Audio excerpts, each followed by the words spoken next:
wanted to do this video because I've got myself a Porsche Boxster project. I've been doing some videos on that, but this one in particular hopefully will be helpful. It's a Boxster S, done 74,000 miles. When I got it, it'd been off the road for 3 years, and it had some strange, what looked like unrelated problems, electrical problems, a few little bits and pieces.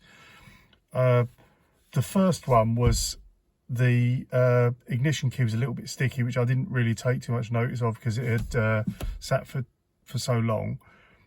When I got the car, the central locking didn't work either through the key, or the remote didn't work either on the key fob, even though it's putting out a signal and the reader up there was flashing, so it was obviously picking up that signal.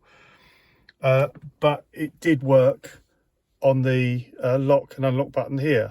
So I took the passenger seat out, looked at the central locking unit, the control unit underneath there, no issues, that fuse was fine.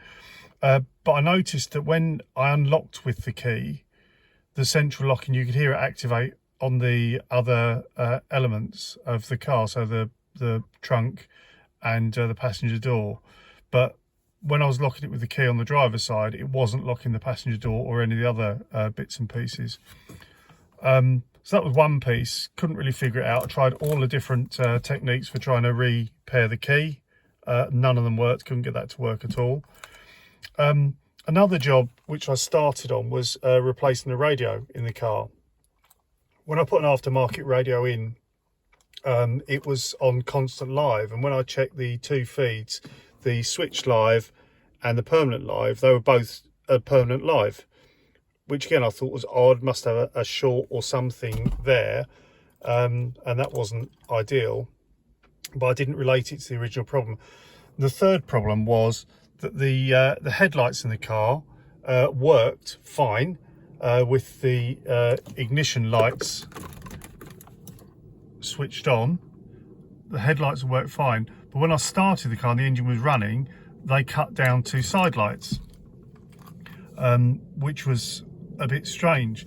So I started to wonder, because they're all ignition connected circuits, I assumed the central locking was. I started doing a bit of research. Now, the ignition, looking at the individual problems, they're problems that people have had, but there was no one that had connected that in those videos to the ignition switch, which once I started looking at the ignition switch, it was a bit of a light bulb for me that that's probably my issue. I was going to do a symptoms before video and then look at the fix.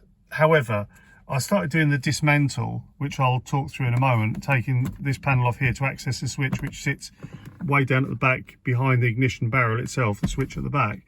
Just with loosening that, because I wanted to make sure that I knew what I was doing before I did the video, just with loosening that and a very slight movement with it, when I went to try and demonstrate the issues I was having with the central locking, I kind of partially fixed them with just moving it a little bit.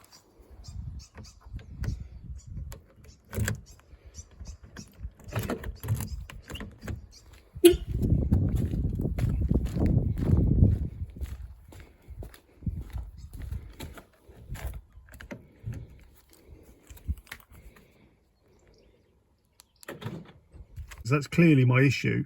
So this video is intended, if you've got electrical problems, think about whether it could be connected with the ignition switch and maybe have a look at that first. I mean, the part I've ordered, which at this stage of the video I'm still waiting to arrive, but I'll include fitting it in the end of the video, is £10.40 it's cost me for a new branded ignition switch replacement. Even a genuine one isn't particularly expensive, but they're prone to failure. But so if you've got some odd electrical pieces which may be linked to the ignition circuits and the accessory circuits, just watch this, and I would suggest, even if you can get in the back here, which I'll talk you through in a moment, and do a bit of jiggling with that, you might find that that changes your problem a little bit. But that's the purpose of the video. Hopefully it will be of use to somebody else with a bit of head scratching that I had. There are some really good videos on YouTube for replacing the ignition switch and how to access it. I think I've found probably what I've found to be an easier way. First thing you need to do is this air duct just sits underneath the dash here, clipped in both ends. It just slides in. There's no screws or proper connectors on the bottom of it. It just slides in both sides and pulls out. You can press. It's got the corrugated section here. You can compress it, which gives you a bit of wiggle room to come out. This section then comes off. Really straightforward. Just two, I think, a T20 Torx in here, which are on the side just by the rubber weather stripping there. And then there's a third one which sits behind the knob for the lights on the right hand side and the right hand drive model, and obviously the other side and the left hand drive model. And you can see just in the left there by my thumb there's a hole which angles in to the dash on the side up to this pink section here. It's quite straightforward to get the knob itself off, so that's where it sits on the car. At the bottom of it, if you put it onto side lights and pull it out and let it click out, underneath it there's that little hole there. You can see if you get a very small flathead screwdriver or something similar, push it in there, that then operates the little collar that locks it in at the back there, and then that just pops off the top, which means you can access. I've seen videos where the switch has been removed and the switch cover. You don't really need to do that. This just goes in as a Torx. You need quite a long Torx bit. It just goes in there and you can take it out without removing any of that. But if you wanted to, you could remove the switch.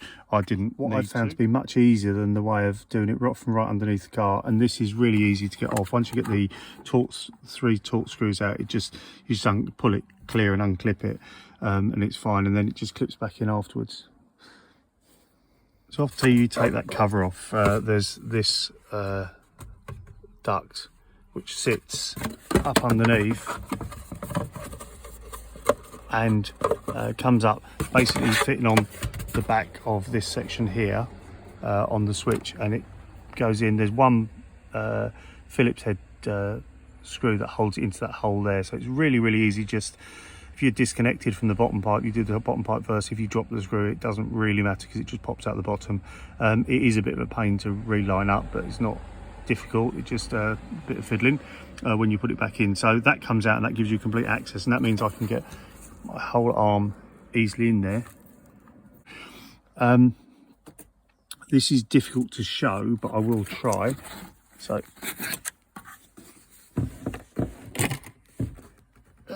this piece here, this pink section, that's the connector on the switch. Sorry, it's not focusing particularly well. That's the connector on the switch. Now you'll see just by my finger here, this is now looking down through the hole behind that light panel and vent. That's a grub screw, and there's another one at the top which, if you just look straight up towards that white section on the loom above, there are two grub screws that are screwed in and they're screwed flush.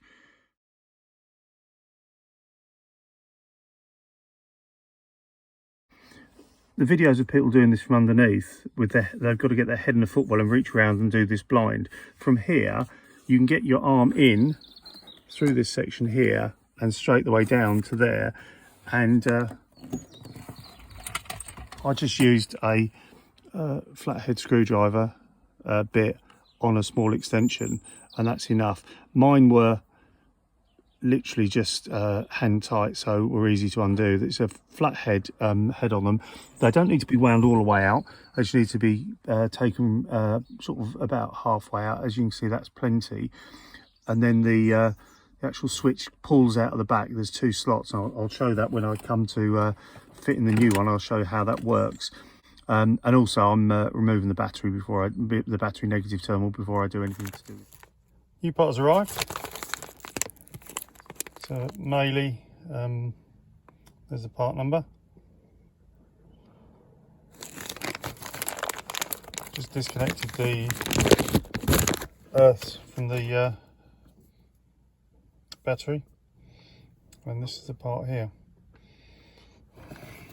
So let's try and get this in a position where you can see what I'm doing.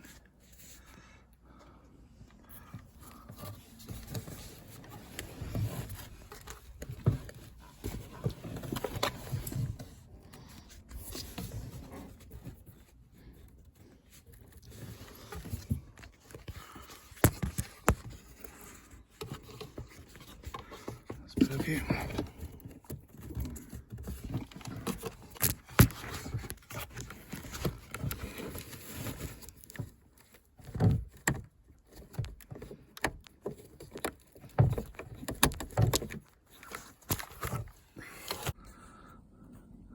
So now, new one's in, goes in with a nice solid click. Have to say I took the unit off with the wiring attached to it. I think it's easier to take the wiring connector off the back, then remove the switch, and then put the switch on and then reconnect the wiring. It's just too fiddly otherwise. So all good now. Let's see if everything works. So just hook the battery back up. Let's see. Okay, works.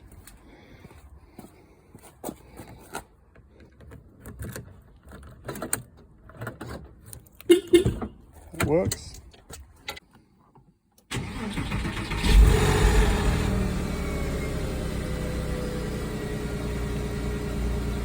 When it starts, the radio plugged in, puts the ignition on, remove the ignition, it goes off.